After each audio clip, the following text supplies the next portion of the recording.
Measurement-based care comes to DSM-5. I'll be quickly introducing Dr. Peter Royburn. You can see his credentials up on the screen right now. I'll quickly and briefly run over the learning objectives. 1, describe the rationale for measurement-based care. 2, identify the studies that have established the utility of measurement-based care. And finally, discuss the best ways to implement measurement-based care in your mental health practice. Quickly, this activity has been planned and implemented in accordance with the essential areas and policies of the Accreditation Council for Continuing Medical Education through the joint sponsorship of CME Outfitters and us, Valent Medical Solutions. CME Outfitters is accredited by the ACCME to provide continuing medical education for physicians. CME Outfitters designates this live activity for a maximum of 1 to 1.5 AMA PRA Category 1 credits. Physicians should claim only the credit commensurate with the extent of their participation in the activity. And now I'll hand it over to Dr. Royburn. Thank you. So we're hoping we get some transmission now, and I wanted to just let you know that I've been very interested in using measurement of outcomes in my clinical practice for a number of years, first as an academician, but more recently over the last few years as more of a part to full-time practitioner, seeing many, many more patients. You can see on this slide the outline of the presentation today. I want to define for you measurement-based care, describe what the rationale and advantage for measurement might be, give you a little background on the history of measurement-based care in psychiatry, talk a little about the evidence base that justifies why this might be useful, talk about some drawbacks perceived by practicing clinicians regarding using measurement, help you get a little bit of a sense of how to best do it, and talk at the end about what DSM-5 itself has in terms of measures. So let's talk a little bit about the definition. Measurement-based care is essentially specific assessments of individual characteristics, symptoms, side effects, and functionality rather than unstructured global judgments, which some of my colleagues have referred to as story-based care, where a patient might tell you a story based on what they are most interested and concerned about, and that is not unimportant, but that may not provide you with the information you really need to know to determine if your treatment for their depression is more or less effective. This may sharpen the initial assessment of a patient by identifying all possible problems and allowing you to rank order these problems by severity, worst to least, in the case of a patient that has multiple problems. And I do believe it is essential for determining response to treatment and deciding whether to continue a given treatment or to change treatments. And so you can see in this cartoon, sometimes without specific measurement, it may be difficult just looking at the patient and conversing with them to tell the different moods of an Irish setter. And one of my favorite quotes, what do we really know? As we know, there are known knowns. There are things we know. There are also things that are known unknowns. That is to say, we know that there are some things we do not know, but there are also unknown unknowns, the ones we don't even know that we don't know. And I think in this case, we're interested in the known unknowns. We may not know specific things, and I think with measurement, we can know them a bit better. What is the rationale and advantage of measurement in psychiatry? Well, there is a substantial tradition of measurement in medicine. We know that there is glucose monitoring in diabetes. We know there's blood pressure monitoring in the treatment of hypertension. And it would really be unthinkable to treat these chronic medical conditions merely by asking patients, how are you feeling, or if the symptoms due to these were getting a bit better. That's not to say that qualitative inquiry is not important, but it should complement measurement rather than replace it. We do Take psychiatry as a branch of medicine. Now more than ever, we have to consider the CPT coding changes that have been done to medicalize certain aspects of what we do, and see the coming emphasis on outcomes and what is known as pay for performance. See the advent of medical homes and integrated care. Psychiatry is more limited in its understanding of disease mechanisms, which limits what we do. It is hard to say this treatment for this patient under this circumstance. But we do not have to limit how we do what we do. Remember, there are a number of people watching us already now. The National Committee for Quality Assurance, NCQA, that has programs in accreditation, certification, physician recognition, and issues report cards, and the Healthcare Effectiveness Data and Information Set, which is a tool used by more than 90% of America's health plans to measure performance on important dimensions of care and service. And for HEDIS, there are limited measures currently, but I'm always a believer to get out in front of the curve and prepare for the future more aggressively. So let's talk about clinical practice, the what and the how. Evidence-based care tells us what works, but we know very little about comparative effectiveness to select what treatment might be better than another treatment. These days, most of our selection of treatment is based on patient preference or side effects, or perhaps what the individual clinician is most comfortable delivering in terms of a favorite treatment. But measurement-based care tells us how the what is working. It allows us to personalize and tailor our care to a specific individual.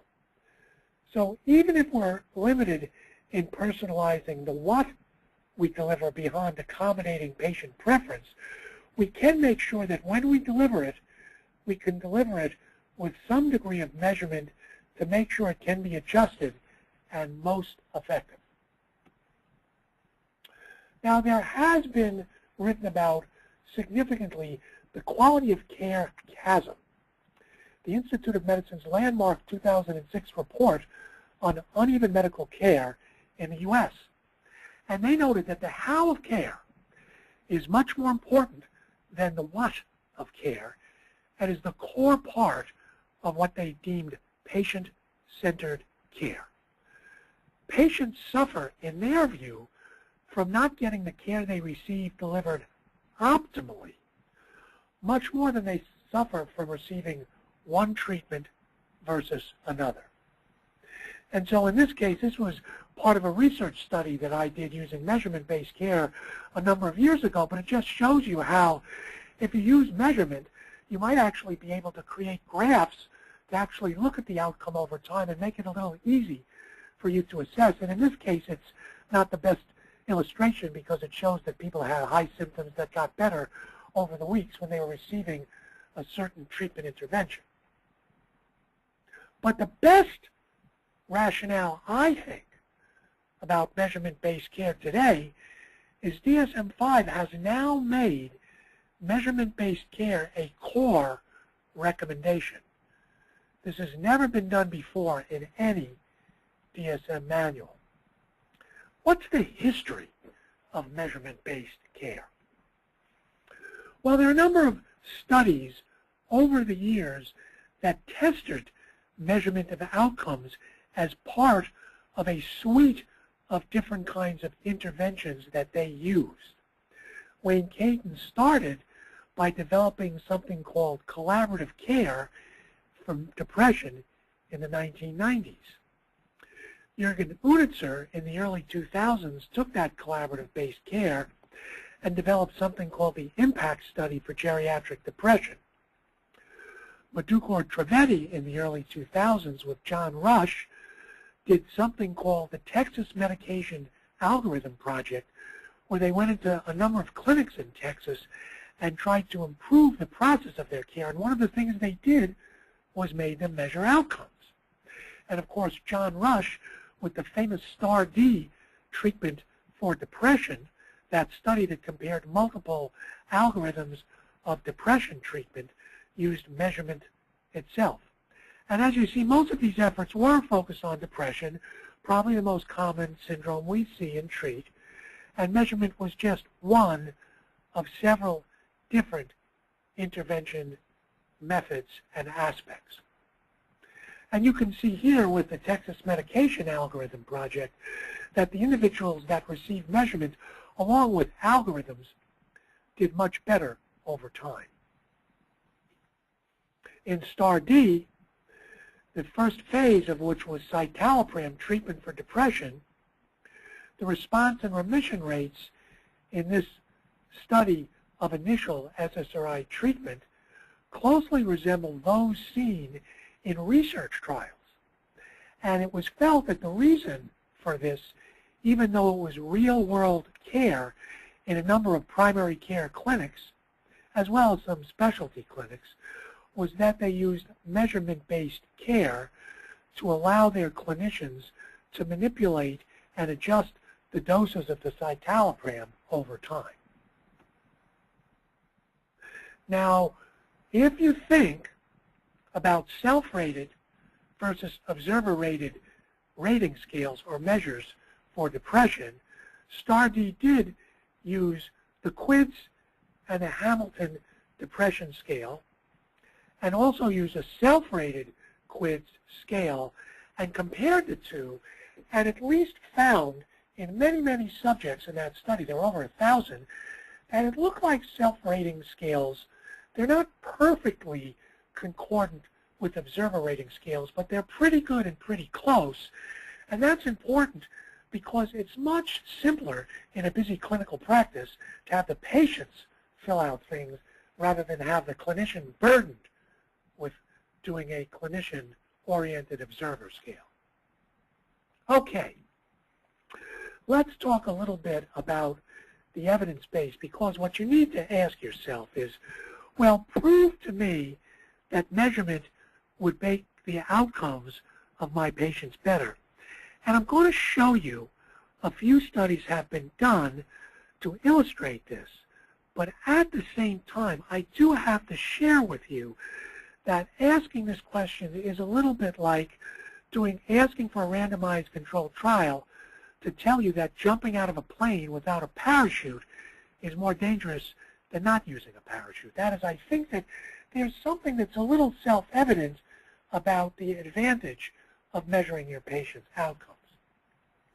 But nonetheless, let's look at a couple of published studies. A study in 2012 reviewed 45 randomized trials of measurement-based care and showed that when this was used, treatment was adjusted more quickly, doctor-patient communication was improved, and I will tell you this is really true in my practice when I use measures, and outcomes of the patient were improved, and it was a small effect size, which is still important, about a quarter to a third standard deviation. That does count as a clinically important effect. Another study reviewed just 12 studies in mental health settings, different studies than the first study, and again showed a small effect that appeared only for the short run, which again makes sense to me because if you stop using measures, the advantage will wear off. Now, an IMPRESS study, 2013, in primary care looked at the advantage of having doctors use monthly PHQ-9s for depression versus not, and showed that at 6 months there was an increased odds in the patients that were given PHQ-9s of an improved response. And finally, Zimmerman and Posternik in 2007 looked at some clinical trial data and said, you know what? If you use measures every week versus only every few weeks, you're going to get a higher response both for placebo and for drug. So what does that mean? That means that even for placebo, patients like that, and if you make them track themselves more often, their responses will improve. And this, by the way, is a finding in all cognitive behavioral studies. When you make patients keep diaries and rate themselves, there's increased improvement just from that intervention. What are the perceived drawbacks? Well, some people feel it damages the psychiatrist-patient relationship, but studies in primary care and my own clinical experience in my practice do not support this concern. I just don't think there's any evidence for that. You have to introduce this as something that will be beneficial for the patient and will help you help them better. You have to use a rationale and explain it.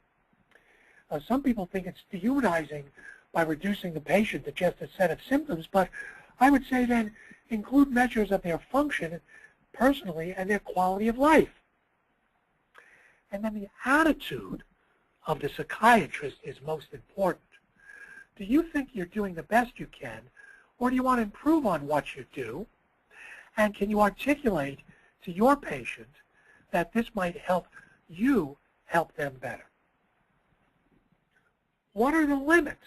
Well, we know that patients who appear to have total remission of symptoms will qualitatively sometimes tell you they have worse work, social, and personal function and quality of life, as well as patients without quite reaching symptom remission will tell you they're all better in terms of their personal view of their life. So that just means, again, we have to measure more than symptoms, and we have to join with measurement of outcomes the clinician's qualitative assessment of the patient's psychological state and well-being. This should be a complementary process. Now, other problems, takes too much time. Well, have the patient rate themselves so it doesn't take you any time. Costs too much. Well, use public domain available measures. You don't have to pay for those. Some people that are experts in psychometric measurement will tell you you have to use a different set of measures when you evaluate someone and when you monitor them over time for treatment response. That is not true, although some dyed-in-the-wool psychometricians will still say it is, but it really isn't. And it will also show that there could be an objection that you say measures are arbitrary. It's not true.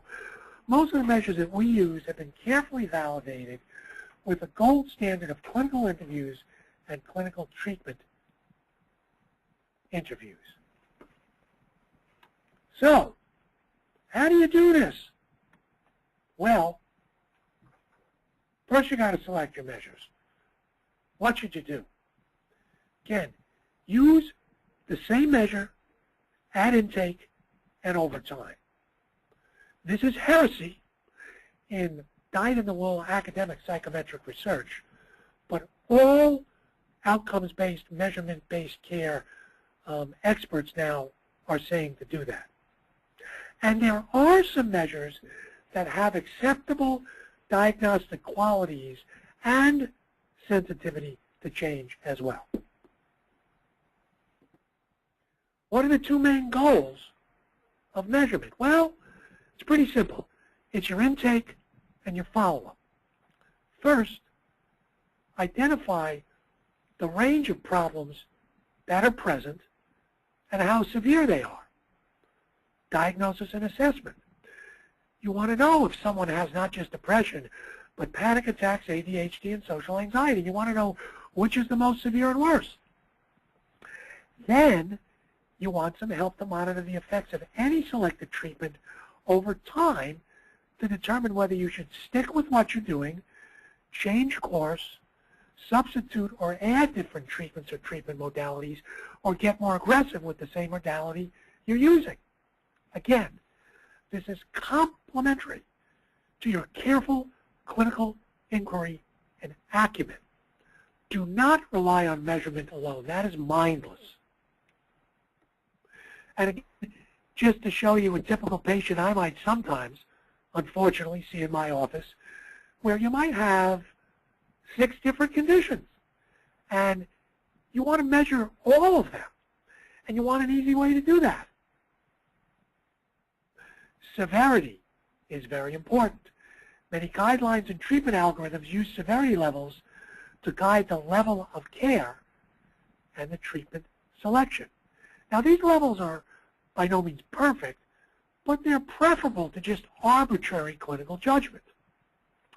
So what's an example?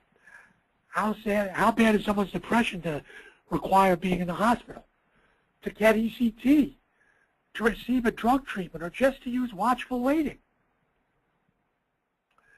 How do you choose specific measures? Well, part of it is dictated by the nature of your practice. For an outpatient practice not serving chronic mentally ill people, I would focus on the most common mental disorders, those with a prevalence of at least 4%.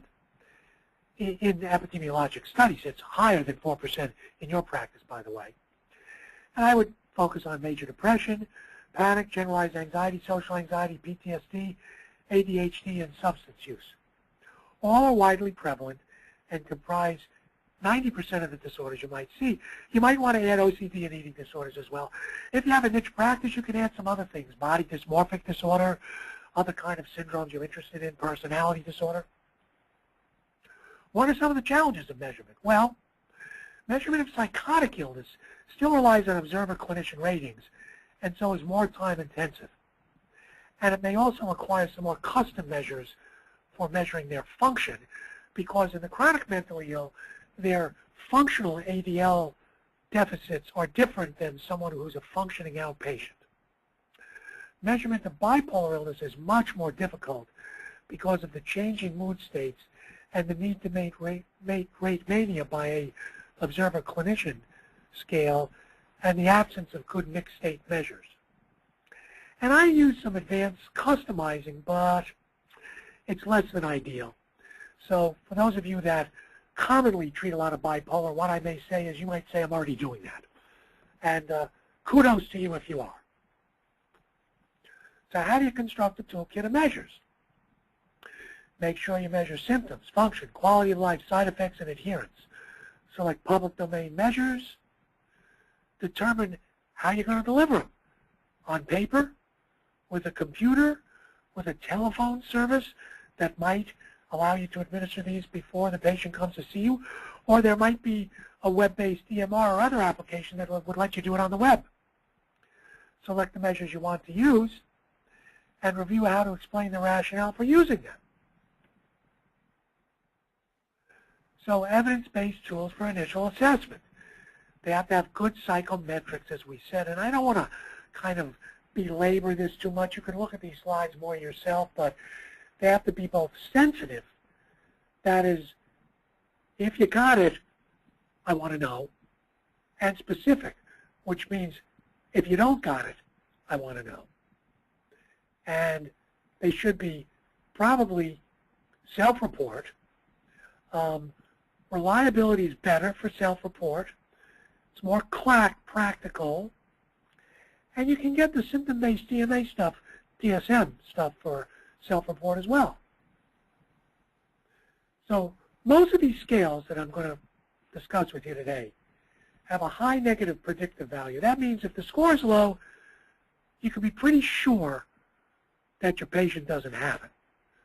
But the positive value is not so great. I mean, if it's positive, they might have it, they might not, but that's where you as a clinician comes in. You then can inquire more carefully to determine whether they really have it, and that's better.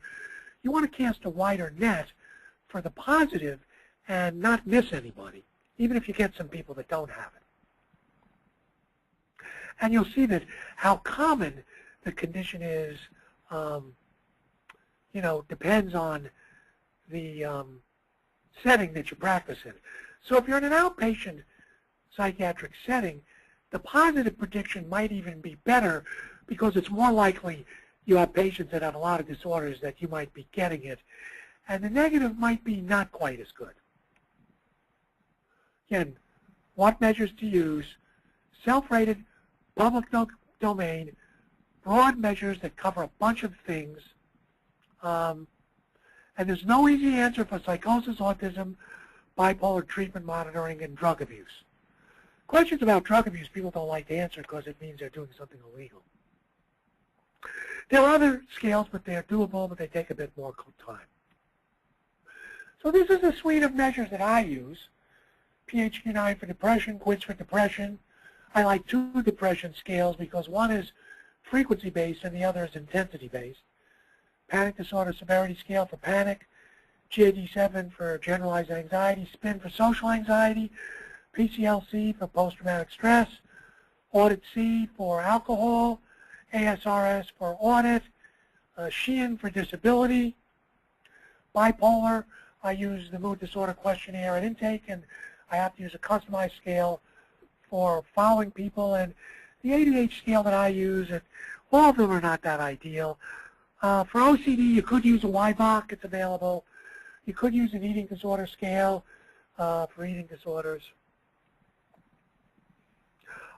Sometimes people might want to use just a few measures, a few items for each of these scales as a big screener that you could give to people if you have a hard time getting people to do more than the 24 items on this, because doing all the scales might be 60 items. I don't like that personally myself, but some doctors do, because they find patients don't want to fill stuff out, and then it's better to just give them a few measures. If you do that, you then run the slight problem that you got to give them scales again for the positives that you found. PHQ-9, great common scale for depression, 9 items corresponding to the DSM items for depression, cutoff score of 10 if you have treatable depression. 5-point change is thought to be a clinically significant change. It's public domain. It's available in Spanish. This is what it looks like. You can see its higher score is more frequent.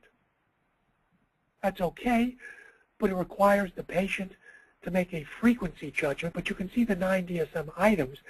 The one thing I like about this scale, it's got a suicide item. That's very valuable. A lot of people tell me, my patient's not suicidal, though I don't want to ask them at every visit if they are. Well, if you give them this, you don't have to worry about it. And if you suddenly see that it's circled higher than 0, you can then ask them without having to be awkward about measuring each time.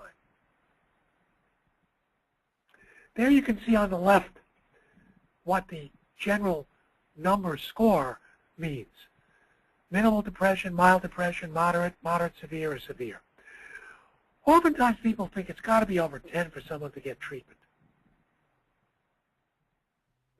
The QIDS is actually my favorite scale. It was used in the STAR-D measure. It has 6 items corresponding to the 9 DSM items. It's not really a tool for diagnosis, but it's a great tool for tracking people over time. It's got a remission score of 6. And you can see that the reason that it has more items is the PHQ-9 tells you your patient has a problem sleeping. But the QIDS tells you what kind of problem it is. Can't fall asleep, wake up at night, sleep too much. Or what kind of appetite problem it is. No appetite, eat too much, lose weight, gain weight. Or what kind of psychomotor problem it is. Slowed down or sped up.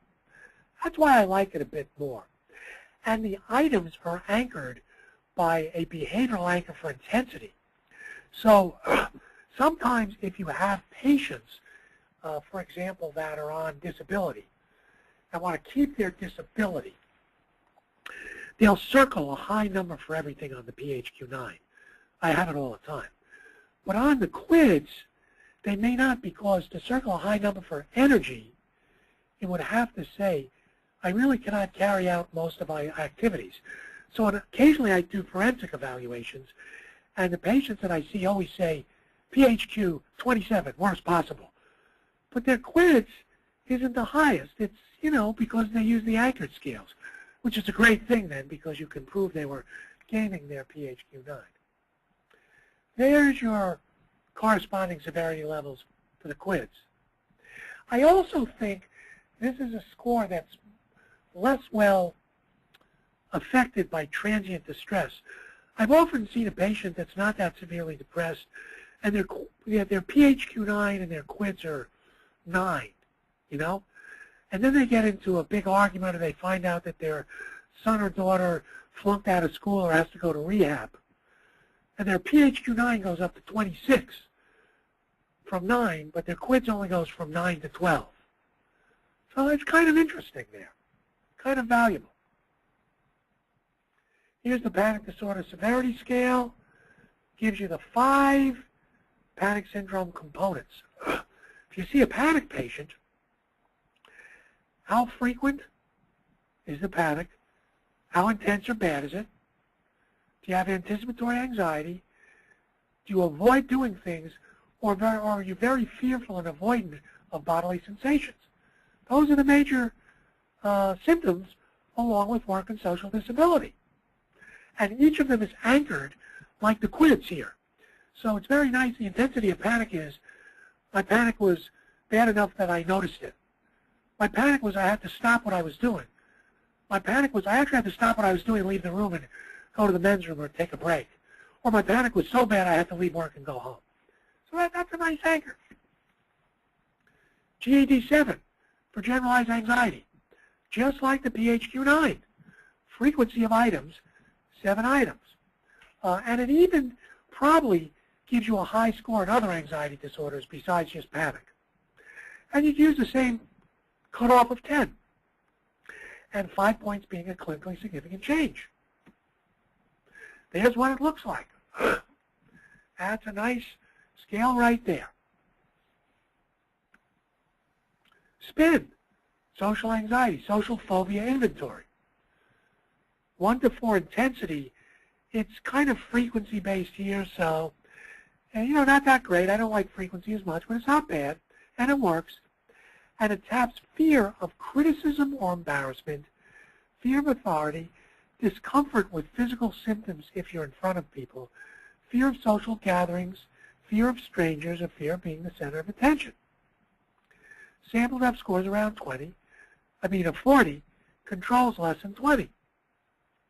So I got a patient now, got really good treatment of their social anxiety with medicine.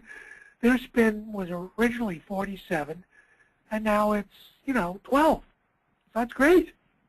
And when I follow them up, I like to use that. I only see them now every 2 or 3 months, but I like to use it because they came in the other day and they said, I got a generic form of Effexor, and I don't think it's working as well. And I looked at their SPIN, and sure enough, this patient's SPIN was 8, and it wasn't 48 now, but it had gone up to 15 or 16. We got to do something to get them a non-generic or switch generic house, or, and have them come back a little sooner and rate them again.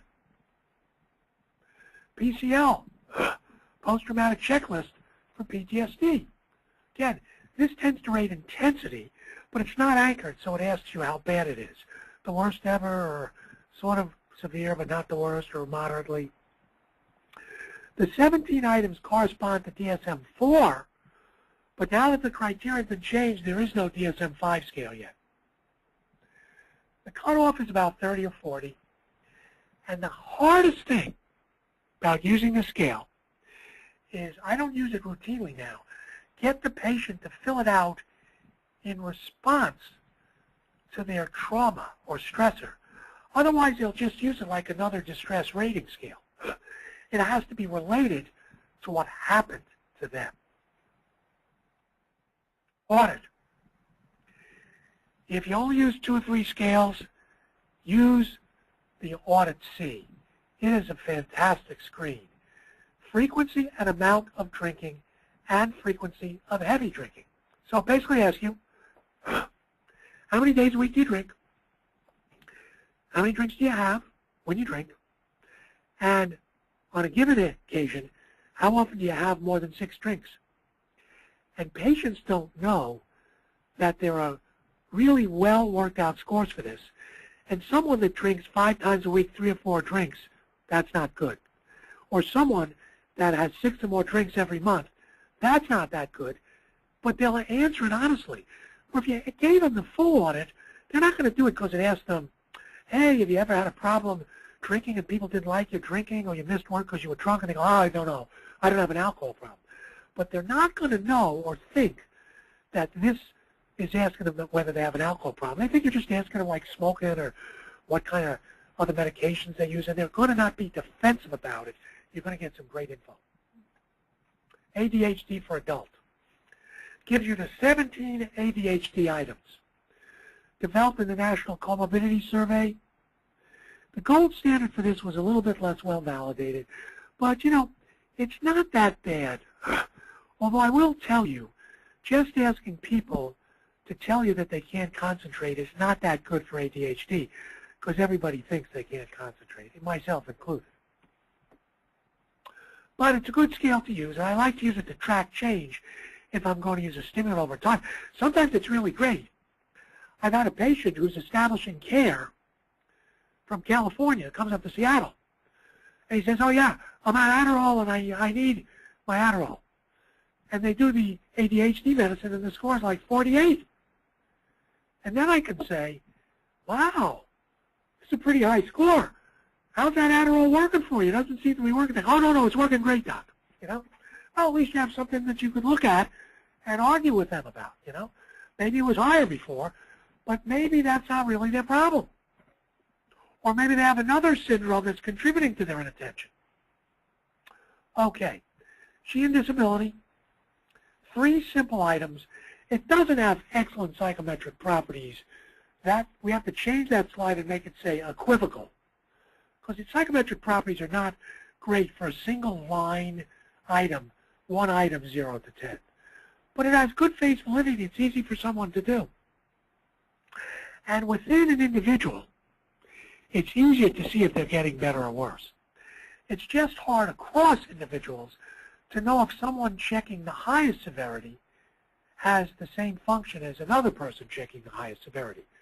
One person's, this is really severe, is another person's not so severe, you know. Oftentimes with pain, how bad is your pain? It's a 10. You know, that's someone who's walking around. And then someone that's got severe rheumatoid arthritis that can barely get up and dress themselves, they say it's a 6, you know.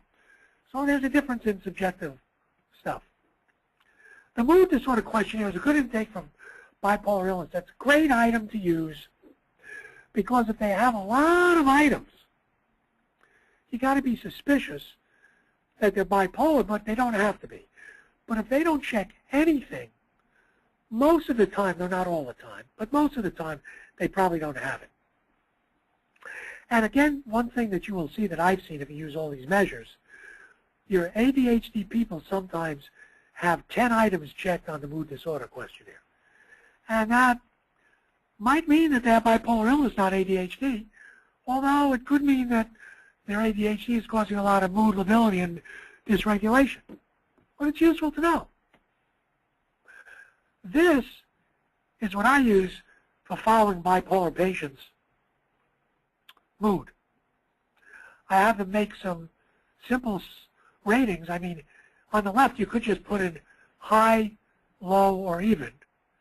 But you could also put in some specific items associated with their high and low. And then I usually have them put this on an Excel spreadsheet and print out graphs and bring it in for me if they're really cooperative. A lot of times they're not. A lot of times that's an indication their illness is bad. But it's useful for me when I get a very tough individual that's been treated for 10 years and says they've never been helped. I often tell them, can you imagine what it would have been like if you'd been rating yourself every week and you had a graph for 10 years? Then we'd really know. And they often say, well, maybe I should get my doctor to send you his notes. And I'd say, well, yeah, but if there's no graph, it may not be that helpful. It might take me 6 hours to read his notes, and I still can't figure out whether you're getting better or not. Now, we've talked about what I would do. You have to ask yourself, what has DSM-5 added to the picture? Well, they've added, and you can go on the APA website and get these and download them. I can't sort of show you here because they're downloadable for clinicians, but they're not supposed to be usable for anything like if I give a talk or something necessarily. At least that's the way I interpreted it. So they're level 1 cross-cutting measures. And they're big screening items for your intake. 1 to 3 items for depression anger, anxiety, OCD, somatization, dissociation, sleep, suicide, mania, psychosis, memory, substance use, and personality. So, if you look at that, what's unique, and I should have made this in the slide for you, what's unique that I don't have for you? Anger, somatization, dissociation, psychosis, and memory, and personality. So those you may not have clear-cut items. And one thing I think the DSM-5 has done, which I think is really nice, that all these scales should almost use, is it adds an extra category of rare very few days. Often my patients say, I can't decide between none at all and a few days. What I always do then is I say, go to the highest score, because that gives me a higher score to work from if I'm trying to make it lower. But still, it might be nice to have another category. Then DSM-5 has level 2 measures that takes each of these domains that I already mentioned to you and gives more items and more depth. So like, an anger scale would probably be good for some patients that have a lot of anger, and there is no good anger scale for that. So that would be useful. I might actually be taking that off the DSM because I use a lot of these other measures already. No measure for psychosis. There is a defined personality measure they have. It's pretty long. I think it has like 35 or 40 items, but it might be useful to do an intake and then over time. The memory item was pretty safe valid. It was kind of, I have problems with my memory. Quite frankly, you might get some of that memory from the ASRS ADHD scale. So actually, I'm not even certain. I think that slide should be changed a little. If I went back, I might say, I might only say anger, somatization, dissociation. That's all. Maybe personality. So again, DSM-5 has added disorder-specific measures for further study as well.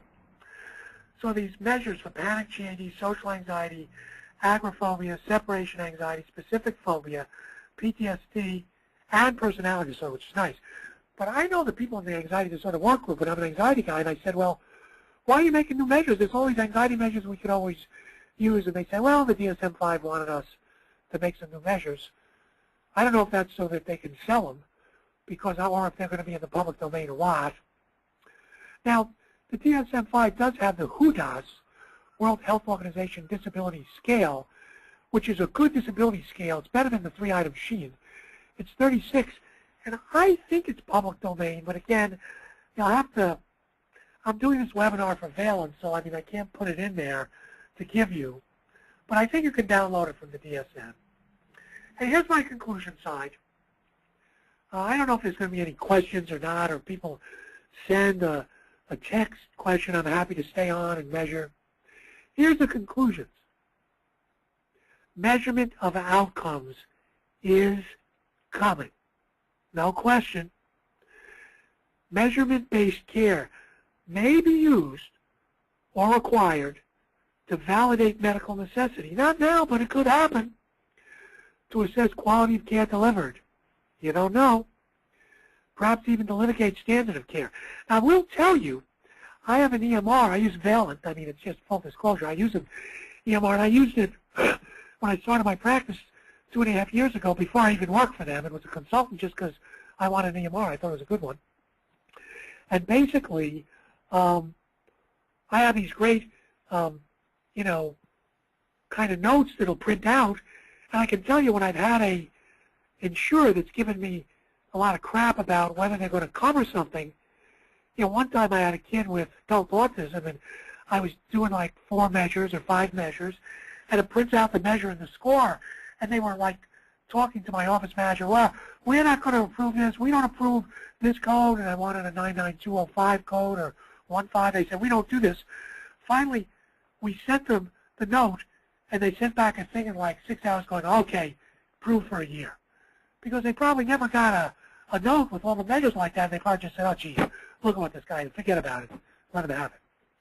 So I think DSM-5 has also adopted sound measurement-based principles. Use the same measure for intake and follow-up. Use self-ratings. Use brief measures.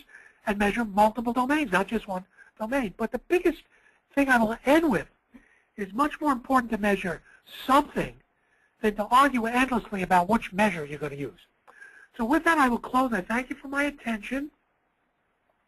I didn't get to tell you my anecdote from my surgeon friend, which I probably should do because I have 2 minutes, which is, some time ago, a surgeon colleague of mine told me, commenting about the difficulty of finding good psychiatrists to refer to his patients to, you psychiatrists are something else.